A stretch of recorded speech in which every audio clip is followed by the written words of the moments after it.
plant your flag and get ready to dive into this packed show. We will stop at nothing to bring you the shots from downtown and the celebration of seniors.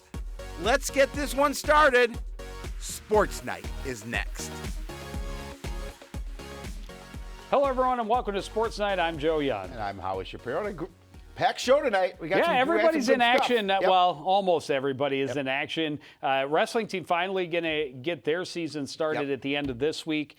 Girls basketball team on pause. Halfway through that pause, they get to resume next week. Correct. But a lot of action from what sports are able to play, and everyone just so excited to play, and we're so excited to be there and be a part of it and be here to talk about it. Yeah, we've done a few games since it started, and it's a little different feel, obviously, and the fact that you and I have a little plexiglass when we're doing games between us is probably the biggest difference, and the fact that we have to wear masks occasionally, that's good too, so in terms of making sure everybody's safe.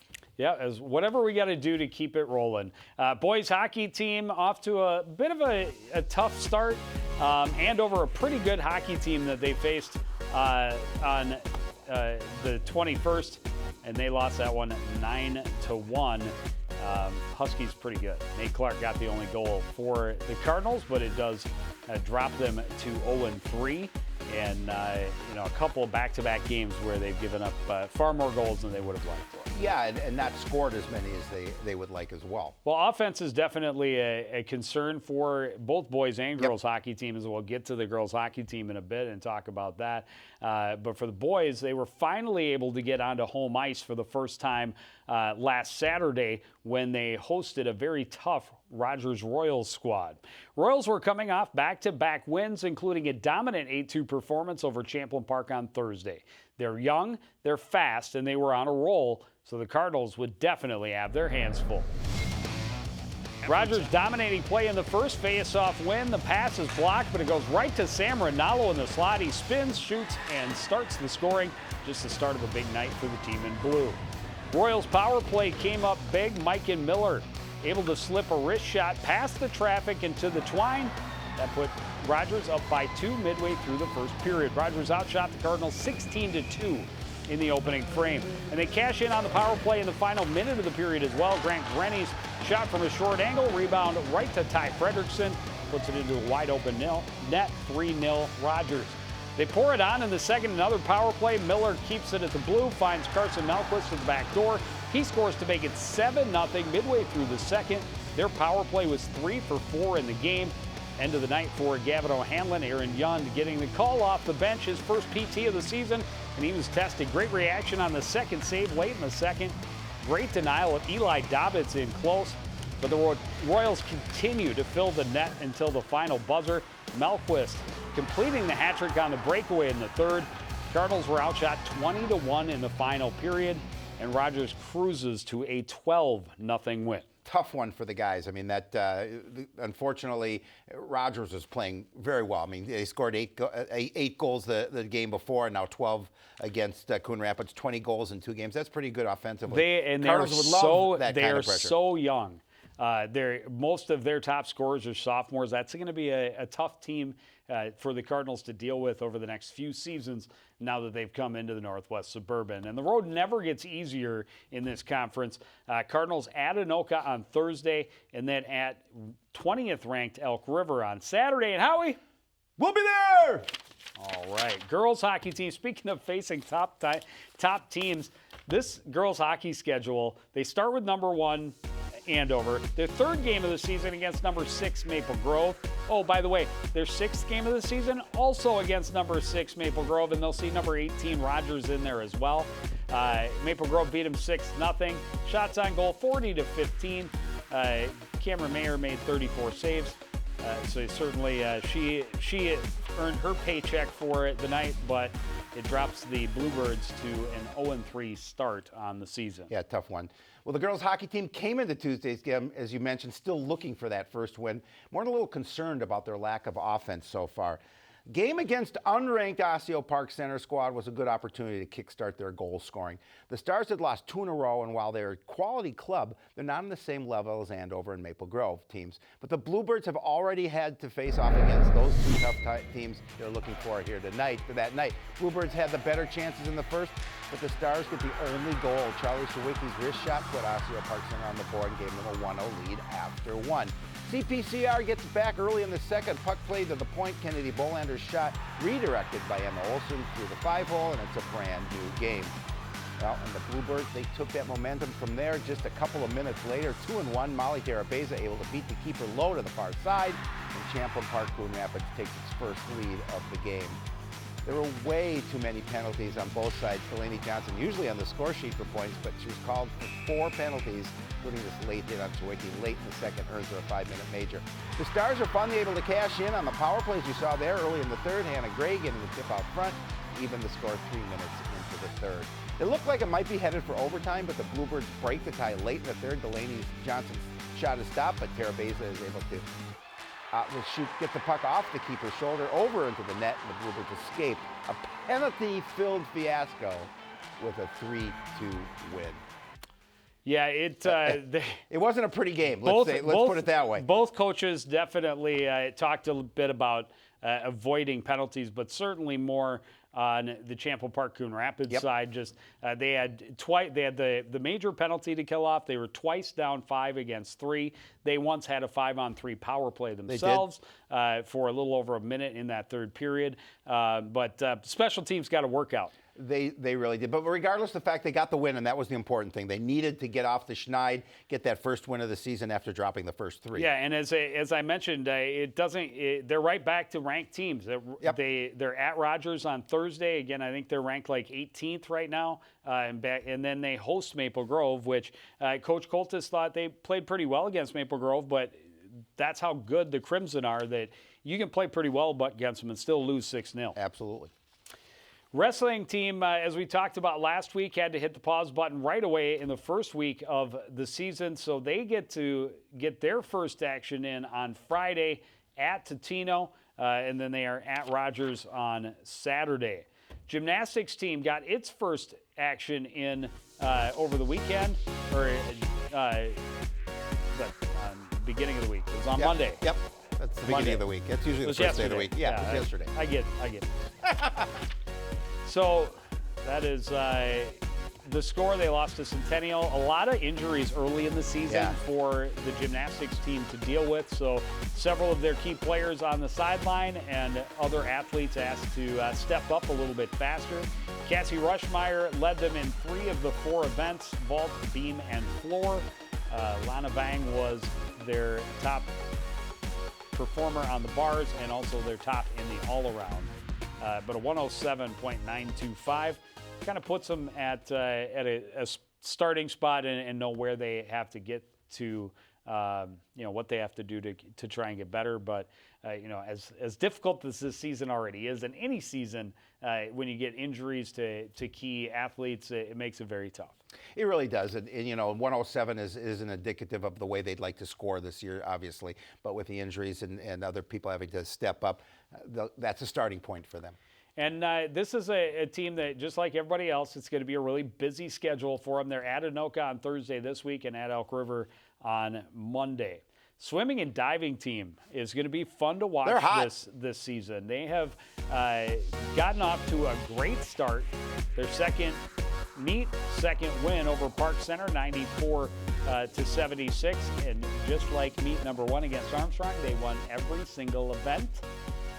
And Matt Struess getting first place in both the 50 free and the 100 free. Tyler Schultz in the 100 fly. Nick Melcha in the 500 free. Will Melcha in the 200 free. And Jack Simmer off the board with a 200.15. They beat Elk River as well, a 102-76 victory. Elk River hit by COVID a little bit. They had a number of athletes that were not able to compete and are on quarantine from the remainder of the team, so they were not able to be there. So that changed those scores a little bit. But still, Coach Doug Donaldson said very happy with the numbers he's seeing, the times he's seeing, and the depth they have this year is really impressive. Tran getting first place in both the 50 and 100 free. Tyler Schultz in the 100 fly. Nick Melsha in the 200, and Will Mesha in the 200 IM. And I believe Nick Melsha also won the 500 free in that one. But it's a team that has a chance to do some things, something special this year. So they're very excited, as everyone is, that they were allowed, this season was allowed to happen. Now, like everyone, they're doing everything they can to stay safe and healthy. And they're keeping their fingers crossed that the season is able to go the distance. We're grateful and thankful that we're able to have our season, and we just hope it continues and finishes all the way to the end. The Cardinals are really excited about the potential they have this season, but mostly they're just happy to get some much-needed social interaction. When the first quarantine happened back in March, just that feeling of just complete loneliness, having to stay at home, not going to school, not doing sports. It really, I think it affected a lot of people, and it definitely affected me as well. So just being able to come back and swim and being able to see my friends, be on the team, means everything. There are a lot of new precautions and restrictions in place, and the Cardinals are doing everything they can to ensure everyone's health and safety. But it means they're not able to do a lot of things they normally would, which does create some other challenges. We would usually play games where the guys are all interconnected doing stuff, water polo or some sort of relay activities, and you really can't do that. So that makes it really difficult, and so we have to find other ways to connect. And the guys have done a great job, and it helps to have a lot of guys returning so they all know each other. While much has changed, the Cardinals' commitment hasn't wavered. They're savoring every minute at the pool, but they're also working as hard as they can and pushing each other to reach their full potential. With COVID, our meets have looked a lot different this year, but that doesn't mean that the energy or the atmosphere, it doesn't mean that that's all gone from last year. I think we're still high energy, we're still cheering each other on. We're all just being excited to swim and, putting all of our energy into the pool. The Cardinals are already off to one of their best starts in years, but their mission has just begun. This is a group that wants to make a statement, and they're looking for some new decorations. I'm looking forward to hopefully beating a lot of teams, because I know this year we have a lot of strong guys, and our new guys are doing very well. So I'm just hoping that we're able to place pretty high and hopefully put up a banner. The Cardinals know that with everything that's happening, tomorrow is never guaranteed. So they're pushing as hard as they can while being as safe as possible, doing all they can to keep their season on track. We kind of know what we need to do and how we need to be safe, and we just hope it continues and hope we stay healthy, and that's all we really can do. So we're going to get a chance to see them. I'm excited. The battle for supremacy of the middle school pool against Blaine. Yep. Cardinals going for their third straight win over the Blaine Bengals. That's not something a lot of programs can say that they have a chance to get a third straight win against the Blaine Bengals team. Let's hope it happens. We'll be there, and we'll bring it all to you right here on CTN. They are at Blaine on Thursday, and then they host Champlin Park, technically at Blaine. And then they host Champlin Park next Thursday. The Nordic ski teams got their first action in. They were the ones that were at the end of last week. That's correct. There's where I got my confusion. And they're just doing tri-meets in the Northwest Suburban to limit exposure and things of that nature. They started with a 5K freestyle. The Cardinals taking first place in a close battle with Champlin Park and Blaine. You see how close it was, just a couple of points separating all three teams. Josh Thoen was the top finisher for the Cardinals in second place. Aaron Casey right behind him. Peyton Martinick was in 8th. Ryan Powley was 9th. And Ricky Petrov finished in 15th. On the girls' side, they finished in 3rd. Again, another pretty close match between those three schools. Lila Gilliard had the top place for the Cardinals in 2nd with a time of 15:10. Issa Hoagland was 6th. Zoe Hoagland was 8th. Josie Ingvoldson 17th, and Akayla Lowe finished right behind her in 18th place. They had another meet early this week, this time Classic against Rogers and Spring Lake Park. Boys finished right in between the two. but some solid times. Josh Thoen, again, the top finisher for the Cardinals in 3rd place overall. Aaron Casey was in 10th. Powley in 11th. Ricky Petroff in 20th. And Jennings Jermu right on his heels in 21st. The girls team finished 3rd with a 4:45. I gotta start letting you read some of these. Quit tripping over my tongue so much. Lila Gilliard still the top finisher in 4th place overall. Isa Hoagland just a couple of spots in front of her sister Zoe. Josie Igvoldson was in 16th, and Tremmel was in 19th place. And just getting started. They're up in Mora for a meet on Saturday. Yep. Typically, it's the Mora Mega Meet, and it's the largest high school Nordic event in the upper Midwest, and maybe Always a great event. Maybe Always. even the country. Yep. Obviously, pared down considerably due to the current situation with COVID, but they will go up there and get a chance to see themselves against some different teams and some very high-quality teams, and before getting another tri-meet in against Northwest Suburban Conference teams. I heard a rumor we're early sending next week. Dave Immy in a dog sled up there to do a dog sled. To film that. So we'll see how that goes. Alpine ski team also got its season going on the 21st, so Thursday of last week. The boys, just 2 guys on the team. So if any guys are out there looking for a sport to be a part of, still time to join the Alpine team. They had a big graduating class, so just a couple of athletes posting 63rd and 79th places respectively for Venerman and Bone. The girls have 11, so that's great. It is great. You may remember a couple of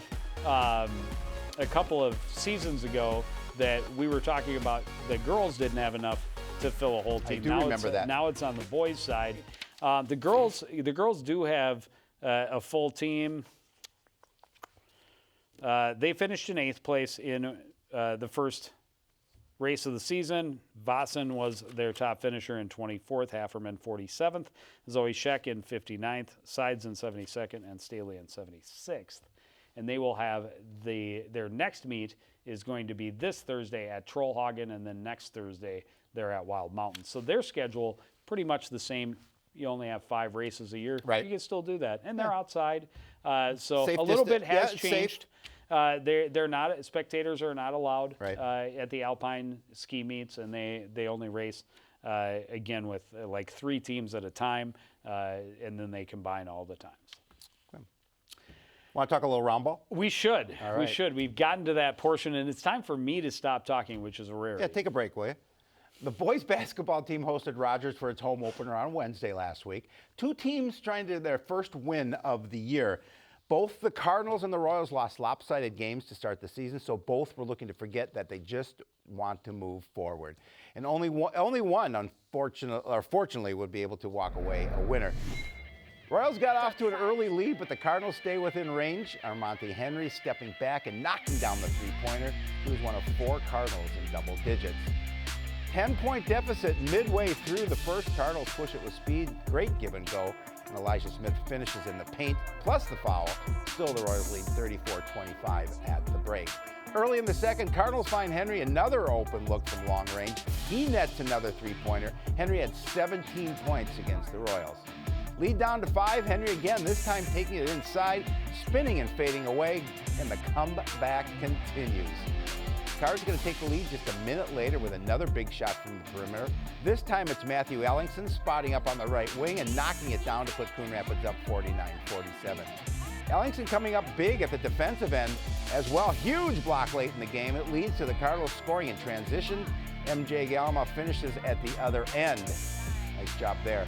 Now defense turning to offense again. Off the miss, quick push down court, then kicks it back to Ellingson for, you can watch it coming up for another three-pointer.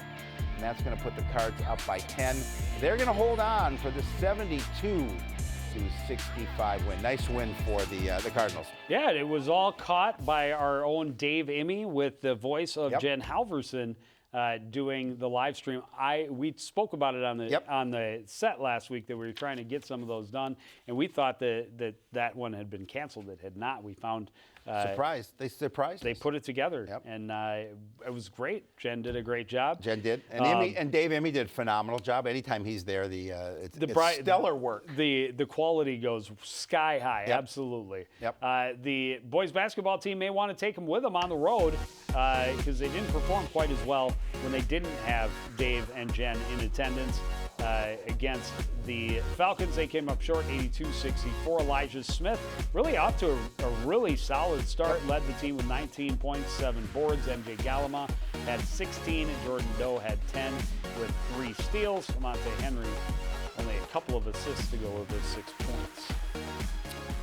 Well, the Cardinals started play this week with a trip to Spring Lake Park on Monday. The Panthers off to a good start. They were coming in off a nail-biting victory over Totino Grace, put them at 2-1 after the first week of play. They were undefeated on their home court and looking to keep it that way when the Cardinals came to town. Coon Rapids getting the start. They were looking for Matthew Ellingston with an open look. He'll pull up and hit the three-pointer to start the scoring. And the Cardinals keep that fast pace early on. MJ Gallimore with the drive and the dish. Ellingston will score, plus the foul. Coon Rapids up 8-1 early. But the Panthers battled back and have the lead late in the half. Cardinals working in the half court. Elijah Smith will take the 3 and even the score at 28. Panthers by 3 at the break. And they start to pull away early in the second. Trey Johnston left alone on the wing. That's 3 of his game-high 19 points in the game. Panthers attacking again. Johnston up top, floats the pass to Caleb Skelly on the baseline. Alley-oop puts Spring Lake Park up by 9. They continue to pull away. Patience in the offensive end. Another open look for Johnston from the right side. He hits another 3, leads his team to the 73-59 win. Yeah, tough loss for the. As nice as that win was earlier, tough loss for the Cardinals. Well, and just because I may be a little biased, but No. the Emmy Halverson duo on CTN far surpassing the duo that provided the coverage for Prep Sports Zone at Spring Lake Park. The guy who did it's going, what did I do to you? The camera wasn't even level. Oh, seriously? Just saying. Yeah, well. It was tilted at one end.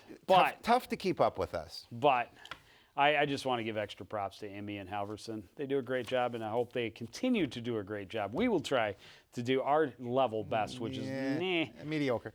They're gunning for our jobs. The boys host Andover on Thursday and then are at Anoka next Tuesday. And we'll be there. We will be there. Yep. And next Tuesday is when the girls are set to return to action, Correct. hosting Anoka. And let's hope that that stays on track. And nobody else has to hit the pause button any longer. We hope not. We certainly hope to press the gas pedal as we continue to provide as much coverage as we can this season. We'll be at swimming and diving on Thursday. That's live at 6 o'clock. Live at 3 o'clock Saturday afternoon. Boys hockey at Elk River. And then, as you mentioned, we will be there at Anoka next Tuesday as the Cardinals take on the Tornadoes. And I'm looking forward to seeing the boys for the first time and looking to see the girls again. I'm looking to see the boys hockey team some more. I haven't even talked to Coach O yet this year, which is really surprising. So I'm looking forward to that. Well, you get that conversation out of the way. We're over the weekend. Yes. Well, we are excited. We are excited, as always. But that is going to do it for this edition of Sports Night. I want to thank everybody out there for joining us and continuing to support everything we do here at CTN. For the entire crew, including Howie Shapiro, I'm Joe Young saying good night.